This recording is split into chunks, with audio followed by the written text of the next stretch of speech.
On va parler aujourd'hui d'un logiciel MP3 Gain qui va vous permettre, un petit logiciel mais avec de gros pouvoirs qui va vous permettre donc d'égaliser le niveau de sortie de tous vos fichiers MP3. Alors ça marche pas avec, les fichiers WAV, mais bon, ça marche déjà avec les fichiers MP3, ce qui est déjà plutôt très sympa.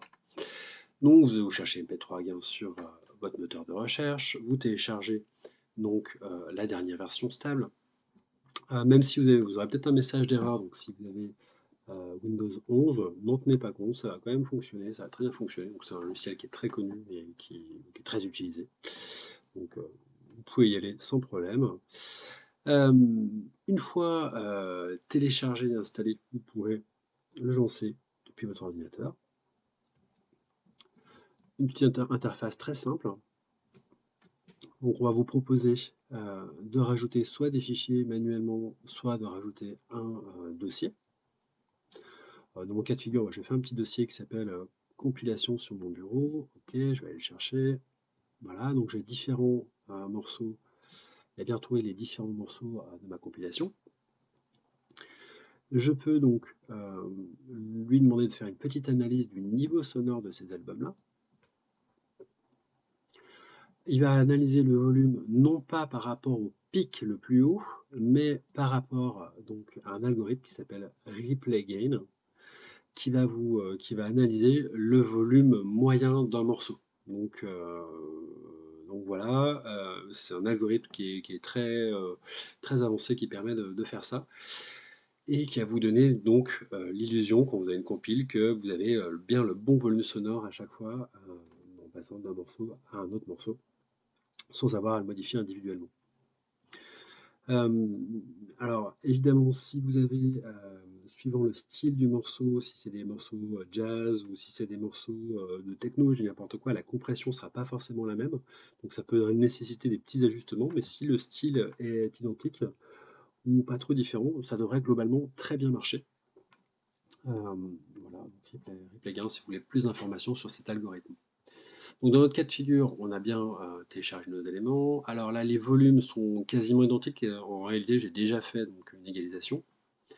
Vous avez trois différentes options pour modifier globalement le volume sonore de vos morceaux. Donc, Track Gain qui va analyser de manière individuelle chaque morceau. Donc c'est la bonne option si vous avez une compilation dans des styles différents. Il va finalement définir un volume de sortie euh, à peu près identique pour chacun des morceaux. Vous ayez l'illusion que ça soit une suite continue qui soit homogène, même si les styles sont relativement différents. Au niveau des valeurs, je vous recommande de mettre 89, de ne pas aller dans des valeurs, par exemple, au-delà de 100 ou 100, 105, etc. décibels. Ça peut vous donner un effet de clipping, donc un effet de saturation. Auquel cas, d'ailleurs, il pourra vous mettre qu'il y a un effet de clipping possible, il vous mettra un petit Y dans cette colonne-là. Autre option, donc vous avez enregistré un album et vous trouvez que cet enregistrement n'est pas suffisamment fort, là ça va enregistrer, donc ça va augmenter légèrement le son de l'album, mais de manière uniforme. Donc si vous avez des slows, des chansons très douces, elles sont quand même relativement moins fortes que les chansons plus énervées entre guillemets. Et la dernière option, constant, gain constant, là vous allez définir là-dessus voilà, +1, +2, +3, +5, +10 décibels en fonction de ce que vous voulez, ça, voilà, sans analyse du morceau. Donc le plus intéressant dans mon cas de figure, c'est bien Track Gain, c'est une compilation. Je vais lui dire que je veux un niveau global de sortie de 89 décibels. Et je vais recliquer sur ce bouton pour l'appliquer à l'ensemble des morceaux. Et là, donc, il applique effectivement ce volume de sortie de 89. Donc quand j'écouterai ma compile, elle sera égalisée au niveau du volume de sortie. J'espère que ce tuto vous a plu. N'hésitez pas à vous abonner. À bientôt. Au revoir.